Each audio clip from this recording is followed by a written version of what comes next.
하갈이라는 첩을 부인 사라가 청거를 해가지고 부인이 그렇게 이제 양보한 거죠. 그래서 아들을 낳았는데 그 이스마엘, 그 지금까지 이렇게 싸우는 관계가 됐습니다. 아브라함이 만들어낸 그 결과죠. 75세 나이라는 것하고 자녀가 없다고 하는 이 약점, 그것만 얘기해요, 성경은. 이거는 무엇을 의미할까요? 하나님의 선택은 우리에게 근거가 없다는 것입니다. 하나님이 선택하신다. 그러니까 우리가 하나님은 이 앞을 내다보신 거죠. 아브라함이 현재는 이렇더라도 그가 가지고 있는 어떤 마음가짐과 신앙적 자세를 보셨겠죠. 그러나 겉으로 드러난 조건은 아니라는 거예요. 그런 점에서 특별한 경우다 볼 수 있겠습니다. 두 번째로 봅니다. 아브라함을 부르시면서 아브라함에게 약속을 하세요. 성경은 전체가 하나님의 약속들입니다. 그래서 구약, 신약이라고 얘기를 해요. 물론 거기에 이제 약이라는 이 단어는 언약이라는 의미인데 그 언약의 핵심은 하나님의 약속입니다. 그러니까 우리의 신앙의 근거는 하나님의 약속이라는 근거를 갖고 있고 그게 바로 성경이에요. 성경 속에 그런 하나님의 약속들이 들어있어요. 근데 이제 아브라함에게 준 약속은 세 가지예요. 그게 이제 창세기 2장과 3장에 나와 있는데 2장에 보면 내가 너로 큰 민족을 이루겠다. 이게 첫 번째 약속이고 내게 복을 주어 내 이름을 창대케 하겠다. 그러니까 너로 큰 민족을 이루게 하겠고 이름을 창대케 하겠다. 이 이름이라는 말은 영향력이거든요. 그 이름이라는 말은 큰 민족을 이룬다는 것은 실력일 수 있어요. 큰 민족. 그러니까 큰 나라. 미국을 큰 나라라고 하잖아요. 그러니까 미국 하면은 실력이 있는 거예요. 군사력도 있고 경제력도 있고 그래서 무슨 문제든지 개입하면 해결할 수 있는 힘이 있는 거예요. 힘이 있는 실력이 있는 나라 만들어주겠다 하는 것이고 이름을 창대케 하겠다는 것은 영향력을 확장시켜 주겠다는 것입니다. 세 번째는 복의 근원이 되게 하겠다. 이거는 첫 번째, 두 번째가 이스라엘의 줄 복이에요. 큰 민족이 된다, 큰 나라가 된다, 그 다음에 이름이 창대케 된다는 이스라엘에게 주어진 복인데 그 복이 복의 근원이 되는 거예요. 그러니까 이 복은 그냥 머물러 있는 복이 아니라 마치 씨앗처럼 그 복을 가지고 또 다른 복을 만들어주는 건데 그게 복의 근원이잖아요. 이 복이 거기에 머무르지 않고 거기서부터 이제 점점점 복이 이제 확장되는데 그 영향을, 복을 받는 사람들이 땅 모든 족속이에요. 그러니까 마치 샘물처럼 샘물이 딱 솟아오르는데 그 샘물을 가지고 다 식구들이 먹고 사는 거예요. 근데 그 샘물이 물량이 많아가지고 물이 흘러 넘치는 거예요. 그러니까 집 밖으로 물이 흘러 내려가니까 바깥에 있는 이웃 사람들이 그 물을 잡고 먹고 사는 거예요. 지금 그 모습입니다. 아브라함에게 세 가지 약속을 주시는데 두 가지는 그들에게 준 복이고 근데 그 복이 너무나 커가지고 주변에 있는 사람까지 다 그 복을 먹고 살게 만들어 주겠다 하는 그런 의미의 약속이에요. 하나님의 약속이라고 되어 있는데 이제 이 말 속에는 그래서 성경은 때로는 맹세한다는 말이 번역에 포함되기도 합니다. 이건 이제 이 하나님의 약속은 맹세하시는 것과 같다는 거예요. 근데 이 약속 이제 히브리어의 의미를 단어 풀이를 하면 이런 거예요. 내가 너로 큰 민족을 이루고 그럴 때 이 말을 진짜 히브리어 본문대로 하면 내가 너로 큰 민족을 이루게 만들어 주겠다 그런 뜻입니다. 그러니까 굉장히 강력한 거잖아요. 그러니까 맹세하고라는 말이 들어가도 되는 거예요. 그러니까 내가 그렇게 만들어 주겠다 하는 뜻입니다. 우리가 두 가지 단어가 이제 여기에서 관련되는데 하나는 하나님의 인자라는 단어, 인자. 그 인자가 뭐냐면은 헤세드라는 히브리어입니다. 근데 그 헤세드가 인자라고 번역을 해요. 저는 좀 불만입니다. 인자 그러면은 동네 마음속 아저씨 같은 느낌입니다. 인자. 그런 게 아니거든요. 굉장히 의지적인 단어인데 무슨 의지가 있냐면은 내가 약속한 거는 반드시 지킨다는 뜻이 인자 헤세드예요. 그러니까 하나님의 이름을 걸고 이렇게 약속한 거는 내가 내 이름을 걸고 반드시 이루어준다 하는 게 헤세드예요. 굉장히 강력한 의지적인 단어인데 그걸 인자라고 번역을 하니까 이게 이제 정답이 헤세드. 이 헤세드가 사랑입니다. 하나님의 사랑은 약속한 것을 지키십니다. 결코 바꾸지 않아요. 그러니까 이스라엘이 하나님을 반역하고 하나님 뜻을 버리고 하나님 말씀을 떠나 살았을 때 하나님은 심판하세요. 그게 이제 바벨론 포로로 끌려가는 것도 있고 뭐 AD 70년에 징벌의 날이라고 예수님 말씀하신 로마에게 멸망당하는 도 있고 이게 다 이제 하나님의 심판인데 그 심판에도 불구하고 여전히 헤세드가 있는 거예요. 이게 회복에 대한 여지를 만듭니다. 하나님의 약속은 여전히 유효하다. 심판에도 불구하고. 그러니까 이스라엘 역사는 반복되는데 그게 심판의 역사 속에 다시 회복하시는 하나님의 역사가 반복돼요. 이게 성경의 전체 구도예요. 또 하나는 이 하나님의 이 약속이라고 했을 때에 그 약속을 하나님께서 지켜주신다라고 하는 그런 관점에서 헤세드를 우리가 기억을 해야 한다는 것이고 그 안에 이제 이 회복이라고 하는 심판 속에서 회복하시는 하나님이라는 것이 이제 함께 들어있다 그렇게 말씀을 드렸는데 지금 이제 이 내용을 조금 더 보완제가 설명하면 너로 큰 민족을 이루고 그럴 때 이 큰 민족이라는 말이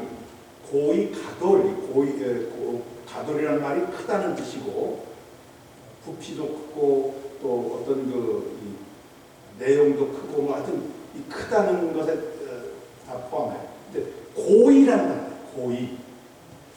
이 고의라고 하는 단어가 그 암이라는 단어, 한 민족을 할 때 암이 있거든요. 암이 있는데 그거는 혈연 관계를 강조하는 단어예요. 우리가 한 민족이다 그럴 때 그거는 암을 얘기해요. 이스라엘 민족도 암 이스라엘을 합니다. 그러니까 혈연 계통의 같은 혈통의 사람이라는 뜻이 암 속에 들어가 있어요. 근데 여기서는 암이 아니고 고의예요. 이 고의가 뭐냐면은 제대로 갖추어진 나라를 말합니다. 예를 들어서 미국 그러면 고의예요. 왜 그러냐면 여기에 사법, 행정, 또 군대, 군사, 경제 이런 모든 것이 제대로 갖춰져 있는 입법, 사법, 입법, 행정 이렇게 얘기하잖아요. 이런 국가로서의 갖춰야 될 내용들이 시스템이 제대로 갖추어진 나라, 이게 고의예요. 그러니까 지금 큰 민족을 이루겠다고 하는 이 말이 지향하는 게 뭐냐 하면 출애굽 때까지는 패밀리예요. 그냥 암이에요. 그냥 패밀리, 가족 관계야. 근데 애굽에 가가지고 큰 숫자가 많아지고 이 많아진 숫자가 오합지졸인 거죠. 시스템이 아직 안 갖춰졌어요. 그래서 이 백성들을 하나님이 모세를 통해서 어디로 인도하느냐면 시내산으로 인도합니다. 시내산에서 하나님과 이스라엘이 언약을 맺어요. 그러면서 하나님의 법이 주어져요. 십계명을 포함해서 행정, 형법, 민법 이런 것들이 주어지고 그 다음에 이제 성막을 지으면서 종교 시스템이 만들어져요. 법계도 만들고 제사장도. 그리고 이제 민수기로 가면은 출발을 하는데 그때 인구조사를 하거든요. 근데 인구조사가 당시의 인구조사는 군대 조직을 위한 겁니다. 또 더 후에는 인구조사는 세금을 걷기 위한 방편이기도 해요. 근데 이제 민수기에는 성막을 중심으로 이동할 때는 일렬로, 멈출 때는 사각형 모양으로 진영을 만드는 거예요. 그러니까 인구조사는 곧 군대 조직을 했다 그런 거예요. 이게 고의예요. 그러니까 출애굽과 함께 시내산 언약을 맺으면서 큰 민족으로 시스템을 갖췄다 하는 것이죠. 이게 1차적으로 이제 그렇게 성취가 되는 거고, 그 다음에 내 이름을 창대케 하겠다 그러는 것은 이 명성, 영향력을 확대시켜 주는 것인데, 이게 이제 사도 바울도 그 얘기를 하죠. 유대인의 나음이 뭐냐, 어드밴테이지가 뭐냐 하는 것을 로마서에 말씀하면서 하나님의 말씀을 맡았다. 많은 어드밴테이지가 있는데 범사에 많은데 유익이, 유대인의 나음이 하나님의 말씀을 맡았다. 이 하나님의 말씀을 맡았다는 그 안에 유대인의, 이스라엘의 명성이 들어있습니다. 우리가 이 성경을 지금 가지고 있는 것도 유대인들. 구약은 100% 저자가 유대인, 이스라엘 사람. 신약은 얼마 전까지만 해도 한 명은 아니다 그랬어요. 누가였어요? 다른 사람 모두 유대인. 성경 저자, 신약 저자. 최근에 이게 이렇게 바뀌었어요. 누가는 디아스포라 출신 유대인이다. 이게 이제 신약의 정설로 자리를 잡았어요. 그 말은 신구약 성경 전체가, 66권 전체가 이스라엘 유대인에 의해서 쓰여져요. 그리고 그 쓰여진 하나님 말씀이 그들에 의해서 보존되고 전달되고 보존 전달돼서 우리 손에 들어와 있어요. 지금 세계에서 성경만큼 큰 영향력 있는 책이 어디 있습니까? 이미 그 안에 내 이름을 창대케 하겠다 하는 아주 기본 구조가 들어있어요. 그런데 이제 그 외에 지금 21세기를 살아가는 우리들이 누리는 많은 사회 구조 시스템 중에 유대인과 관련되지 않는 게 거의 없을 정도로, 특히 자본주의의 본산인 미국은 이 월스트리트, 월가의 영향력을 벗어날 수 없잖아요. 이 월가의 이 모든 시스템이 유대인과 연결되어 있는 건 다 아실 거예요. 그리고 언론, 하여튼 그 모든 문화에서도 마찬가지인데, 이 4천년의 역사 속에 그의 이름을 창대케 하겠다는 이것이 계속 지속적으로 이제 성취되어가는 것을 볼 수 있습니다. 최근 한국에서는 재계도 그렇고 학계도 그렇고 정부도 그렇고 이스라엘을 벤치마킹 해야 된다는 붐이 일어났어요. 특히 이제 전 정권에서 혁신을 강조했는데 이스라엘의 대사를, 한국 대사를 제가 좀 개인적으로 아는데 그분이 호소를 해요. 그게 뭐냐면은 정부 사람들이 너무 많이 와가지고 그 치닥거리라고 정신이 없대. 자기가 대사인지 뭔지 이게 뒷바라지 하는 사람인지 지금 헷갈린다고 할 정도로. 그러니까 막 보내는 거예요. 정부 사람들을 이스라엘에서 배워갖고 오라 그러니까 이스라엘 오면 대사관들이 그러겠어요. 정부에 이제 파견된 사람이니까. 그러니까 대사관 직원들이 그 사람을 데리고 다니면서 이제 그 이스라엘 안에 이제 모든 일을 돌보는 일을 한다고. 한 예를 제가 들은 건데 하나님의 약속은 이렇게 신실한다. 신실하다는 것입니다. 아까 제가 헤세드 얘기하다가 놓친 것이 하나 있는데 하나님을 진리라고 얘기하죠. 진리. 에무나라고 하는 히브리어인데 하나님의 진리라고 하는 것도 하나님의 약속과 관련이 있어요. 그게 뭐냐면은 이 에무나라고 하는 말은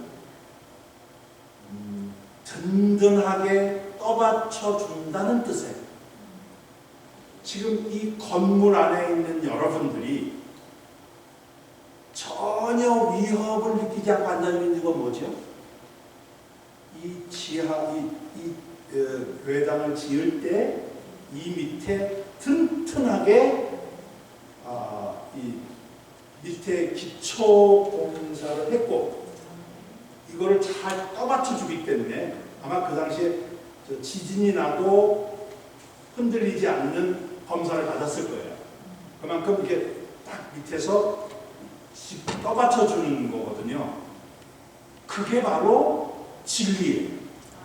하나님이 우리를 떠받쳐 준다는 거예요.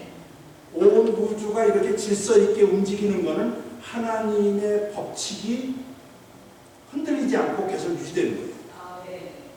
이게 조금이라도 어긋나기 시작하면 온 우주는 순식간에 무너질 거예요. 근데 그게 아니라 하나님 만들어 놓으신 그 원리, 그 원리를, 질서를 지켜주신다. 그런 거거든요.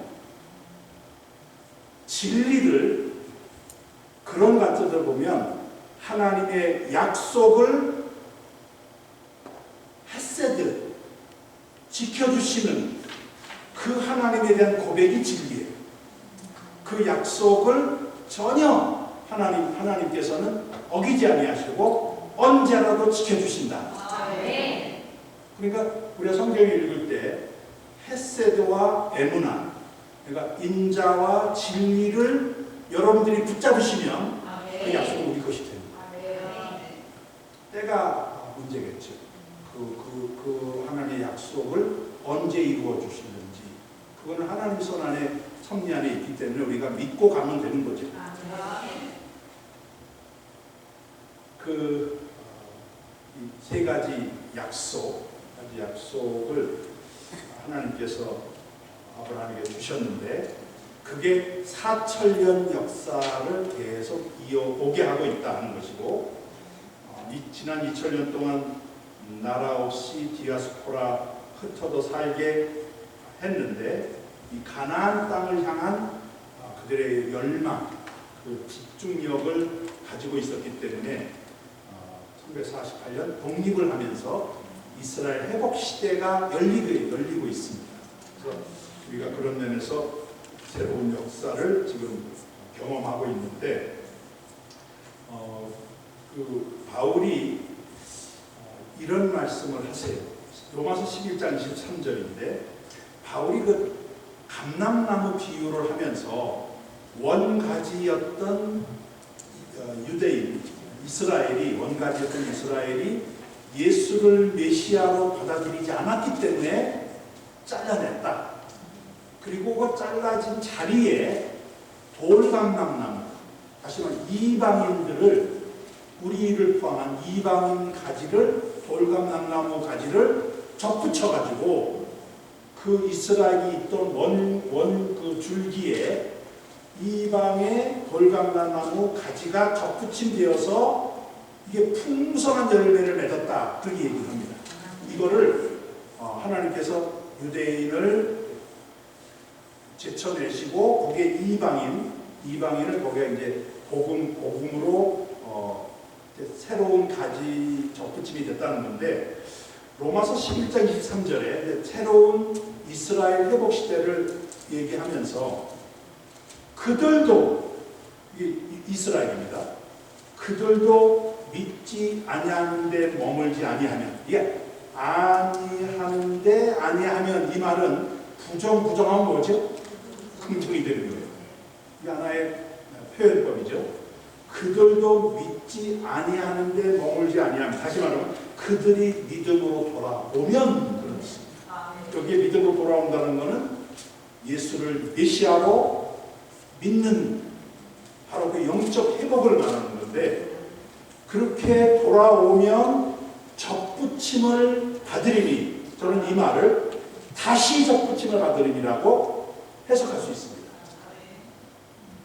뒤의 말이 더 중요해요. 이는 그들을, 이스라엘을 접붙이실 능력이 하나님입니다. 하나님이 잘라내신 분이지만 그들이 믿음으로 회복이 된다면 하나님은 다시 접붙임을 받게 할 텐데, 그거는 접붙일 능력은 하나님 손안입니다.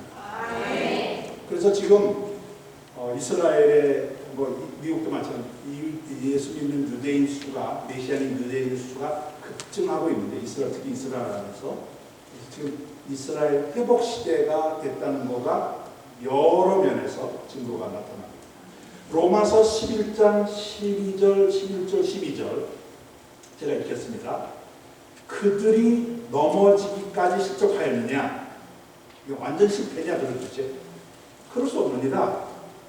그러니까 그들이 완전히 끊어지고 없어진 게 아니라 그들의 넘어짐으로 하나님의 목적이 있었다는 거예요. 구원이 이방인에게 이르렀다 하는 거예요.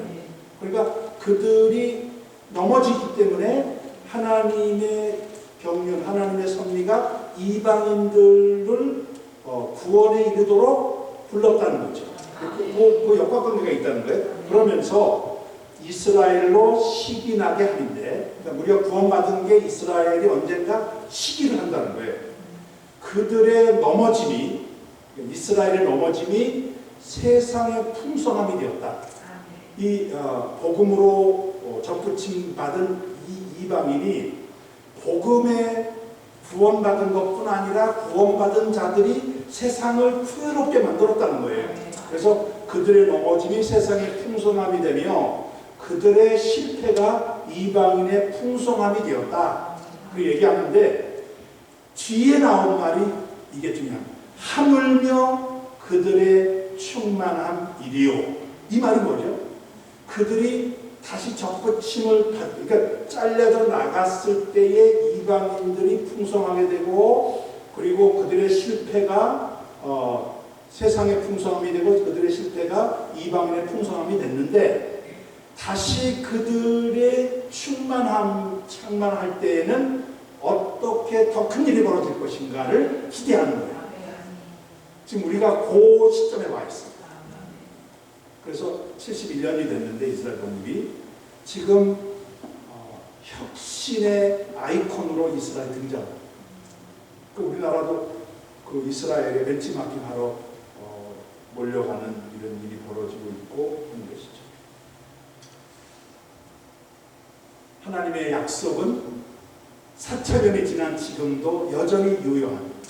그런 점에서 우리는 이스라엘의 회복을 보면서 하나님의 신실함, 헤세드와 하나님의 진리 되신 에무나를 거기에서 확신할 수 있겠다. 세 번째입니다. 하나님의 약속의 성취의 첫 단추가 열리게 되는데, 그게 아들 이삭을 낳는다는 하나님의 기쁜 소식을 전해들어요. 그 소식을 전달하는 이 스토리가 창세기 17장 1절부터 나와 있습니다.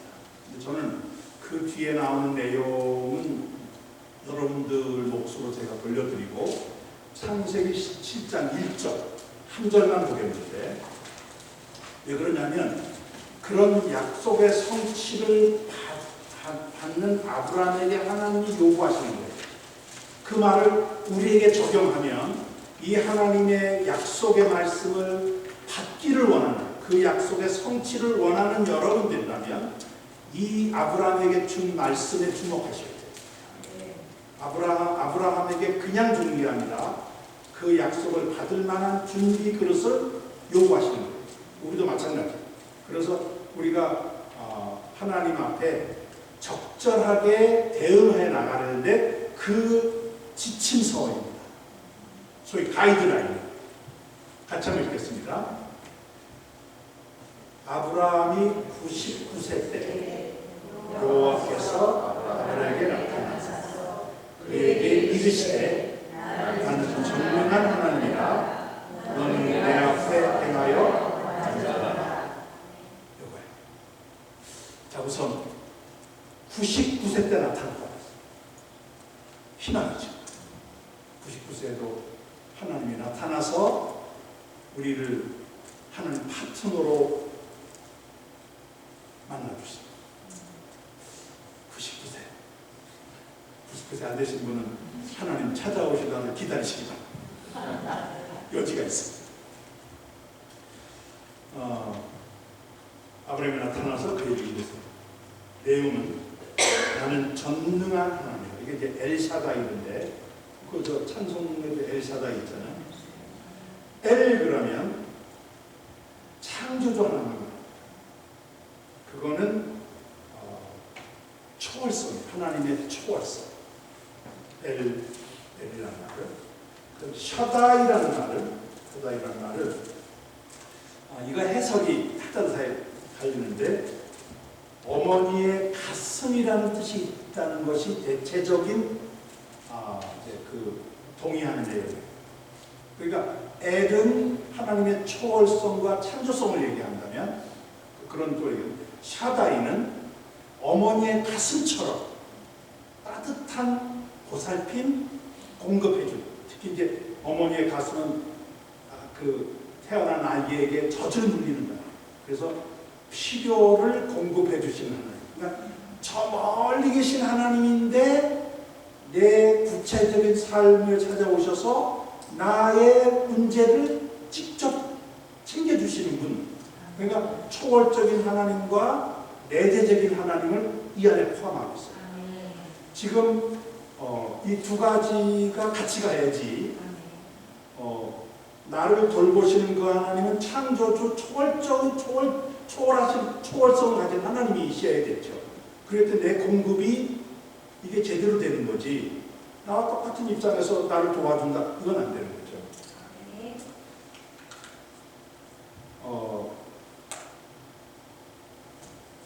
너는 내 앞에 행하라. 여기에 내 앞이라고 하는 말이 하나님 얼굴을 향하여라는 뜻이에요. 데프네이라고 하는 그 말이 하나님의 얼굴을 향하여. 그 말은 하나님과 마주 선다는 뜻이고 하나님 앞으로 접근을 허용했다는 뜻입니다.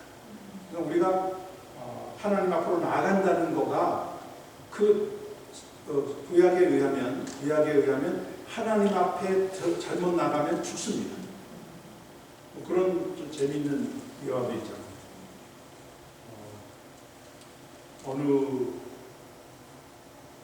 어느 신부가 하나님을 좀 찾아가고 이렇게 기도했대요. 하나님이 나타났는데 그래서 죽었대요. 이제 하나님이 나타나면은 죽는 거예요. 준비가 안 돼 있습니다. 내 앞에라고 하는 이 말은 하나님 앞으로의 접근을 허용하는, 다시 말하면 은혜의 자리라는 겁니다. 예수의 이름으로 기도하는 그 기도의 장소는 하나님이 허락한, 접근을 허락한 은혜의 자리인 줄로 믿습니다. 기도의 자리를 잘 말을 하셔야 돼요. 그 다음에 행하여, 이게 히탈레크라고 하는 히브리어인데 다른 곳에서는 동행하다라고 번역을 합니다. 노아와 하나님이 동행하셨다. 에녹과 동행하셨다. 동행한다는 말로 번역을 하는데 여기서는 행하여라고 번역을 했어요. 저는 동행한다는 말도 조금은 마음에 안 들고 행하여라는 말은 더더군다나 마음에 안 들어요. 왜 그러냐면 이 히탈레크라고 하는 이 단어는 할라크라는 단어에서 나오는, 동사에서 나오는데 할라크는 목적을 향하여 직선으로 가는 것을 할라크라고 합니다. 소위 말하면 비즈니스 미팅을 위한 거예요. 할라크라고 하면 뭔가 지금 할 일이 있어가지고 전략 회의를 하는 그런 의미가, 하나님이 그렇게 접근한 게 아니라는 거죠. 할라크를 하는 게 아니라 직선으로 쭉 가는 그런 게 아니라 히탈레크는 이리저리 돌아다닌다는 뜻이에요. 직선으로 가는 게 아니라 여기저기를 돌아다니는 거예요. 이 히탈. 저는 이 단어를 산책하다로 번역합니다. 하나님은 여러분과 저와 산책하기 원하세요. 이거를 오늘날의 언어로 번역하면 데이트 요청입니다. 데이트하죠. 하나님 우리와 데이트합니다. 저는 저희 집사람하고 저희 집 사는 데서 조금만 나가면 한 40분을 산책할 수 있는 좋은 하천변에 산책로가 있어요. 한국에도 이제 이 산책로를 참 내려내가지고 이 하천에 청둥오리가 그냥 많이 와 앉아 있고, 아주 새들이, 여러 종류 새들이 거기에 와서 물고기 잡아먹고 그러라고. 그래서 한국도 많이 이제 미국 다 나가고 있어요. 거기 이렇게 다니면은 한 40분 산책을 하는데 제가 보폭이 빠르잖아요. 그러니까 저희 집사람하고 산책을 하려면 제가 한 3분의 1은 줄여야 돼요. 그래야 이게 맞아요. 하나님도 산책을 하시기 위해서 내 보폭에 맞출 수 있겠다. 그리고 산책은 그냥 이렇게 걸어 다니는 게 아니에요. 자연스럽게 대화가 돼요. 애들 얘기, 가정, 집안 얘기, 학교 얘기, 교회 얘기, 이런저런 얘기를 하는 거예요. 저도 하고. 논쟁이 아니에요, 논쟁. 그냥 들어주고, 그런가 보다. 하고 이제 산책을 하는 거예요. 그렇게 해서 이제 한 산책을 한 40분 이렇게 하면 대화를 40분 한 거잖아요. 그러면 이제 마치고 집에 돌아오는데 놀라운 것은 저희 사람들하고 저도 그렇고, 우리 집의 기도적이 이거구나. 그래서 집에 돌아오는 과정에서 기도 제목이 정해져요. 우선순위도 정해져요. 가장 시급한 얘기가 뭔가 얘기가 된 거죠. 얘기하는 중에. 그러니까 히탈레크 이리저리 돌아다니는 산책 대화를 했는데 마지막 결론은 할라크예요. 그러니까 마지막 결론은 기도의 비즈니스가 정리되는 거예요. 저는 하나님의 전략이 이거구나. 우리와 산책하기를 원하신다는 것은 들어주시고 원하는 거고, 그러다가 때로는 하나님이 나도 이렇게 해줬으면 좋은데 하는 얘기를 우리에게 전달해 주는 거예요. 그러니까 나중에 결론은 산책이 아니라 비즈니스, 신앙 비즈니스를 향한 전진을 하게 하는 거예요. 그 전진을 하는 거예요. 하나님은 참 기가 막힌 분이시구나. 저는 저희 집사람하고의 산책을 이 단어 풀이로 제가 늘 생각을 하고 있어요. 그러면 기분이 얼마나 산뜻한지 몰라요. 기도 제목이 세워지면 그럼 응답은 당연한 거 아니에요. 같이 기도. 그래서 산책을 자주 가고 싶어 합니다.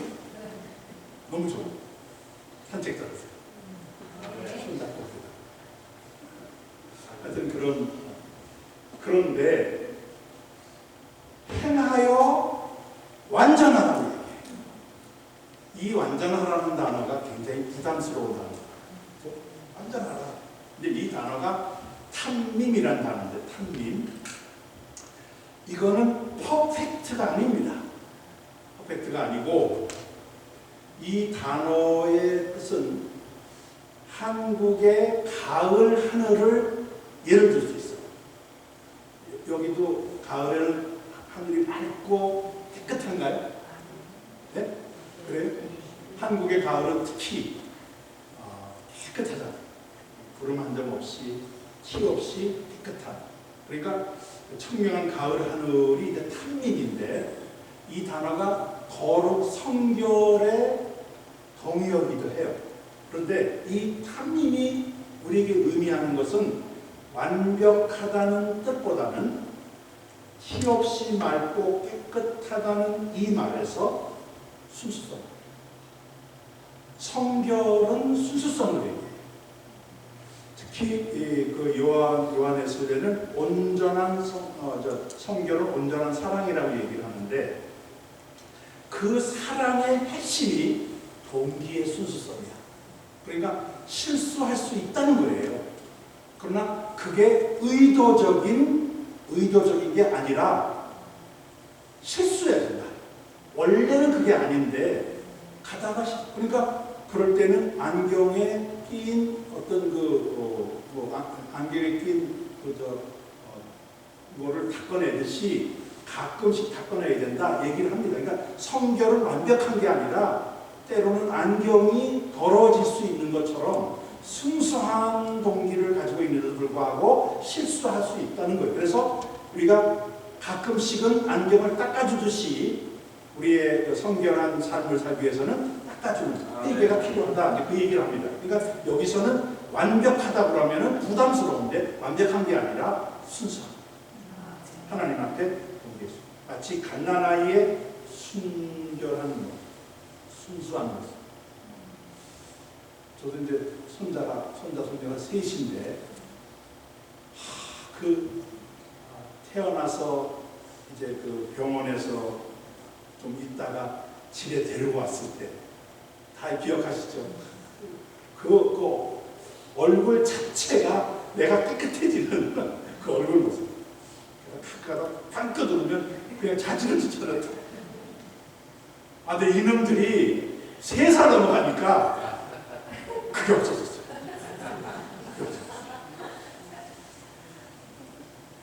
그 갓난아이의 그 갓난아이의 순수한 모습은 나까지도 깨끗하게 해주는 느낌을 줍니다. 이게 탐민. 저는 아브라함에게 나와 산책하자.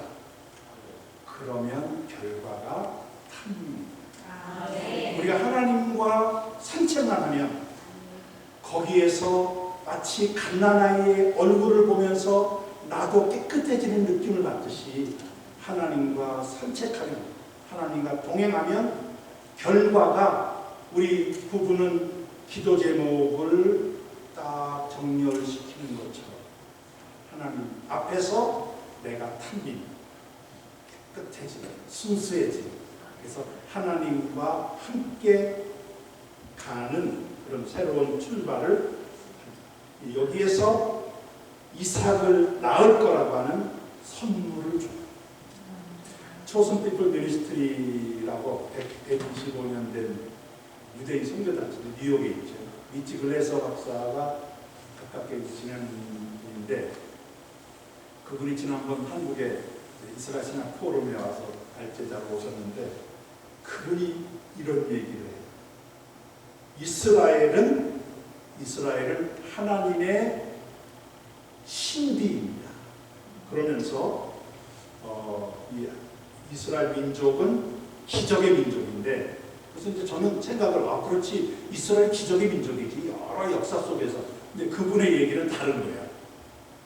우리 민족은 기적의 민족인데 그 이유가 뭔지 아세요? 그러면서 하는 얘기가, 사라가 아기 못 낳을 나이에 아기 낳습니다.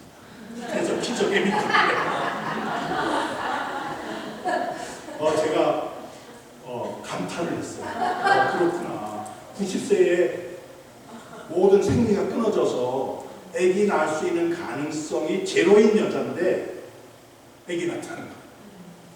우리는 출발부터 기적의 민족입니다. 25년을 인내로 기다리면서 하나님 약속이 이루어졌는데 그 약속을 이루는 하나님께서 너는 내 앞에 행하여 완전하라. 저는 이 하나님의 당부가 약속을 기다리는 우리가 가져야 될 자세다. 그래서 하나님과 산책하는, 데이트하시는 아침에 그리고 정오에 마지막 저녁에 기도의 시간은 산책의 시간. 하나님한테 내어놓는, 유대 민족이 4,000년 동안 이 말씀을 정말 붙잡았다고 해요. 그러니까 기적의 민족이 됐고 한책의 민족이 됐고, 그래서 이 약속이 4,000년이 지났는데 지금도 계속해서 성취되는 모습을 보여줍니다. 그런 점에서 이 아브라함의 부름의 의미가 그렇게 큰데, 거기에는 하나님의 헤세드, 하나님의 에무나, 그 약속을 지키시는 하나님, 그 약속을 떠받쳐서 결코 무너지지 않게 우리를 떠받쳐 주시는 그 하나님, 진리의 하나님, 그 하나님과 하나님 우리와 함께 동행, 산책하기를 기다리고 계십니다. 오늘도 예외 없이 새 단락으로 마치게 됐습니다. 내일 아침에 또 새 단락인데, 내일 아침은 그렇게 부름받은, 그렇게 하나님이 선택한 이스라엘 민족, 그리고 그 안에 우리가 선택된 우리의 정체성이 뭔지, 우리의 아이덴티티가 뭔지, 그 내용을 기도하겠습니다. 내가 풍성하신 하나님 아버지, 아브라함을 부르셔서 4,000년 이스라엘 역사를 만드시고 우리의 믿음의 조상에 우리가 따라갈 모델을 제시해 주신 하나님 감사합니다. 이스라엘 민족이 그렇듯이 우리도 내 앞에 행하여 완전하라고 하는 하나님의 이 요구 앞에 이제는 주님의 손을 잡고 함께 걸으며 그 약속의 성취를 매일매일 경험하는, 그래서 날마다 새로워지는 우리 모두가 되게 하여 주시옵소서. 예수님의 이름으로 기도합니다.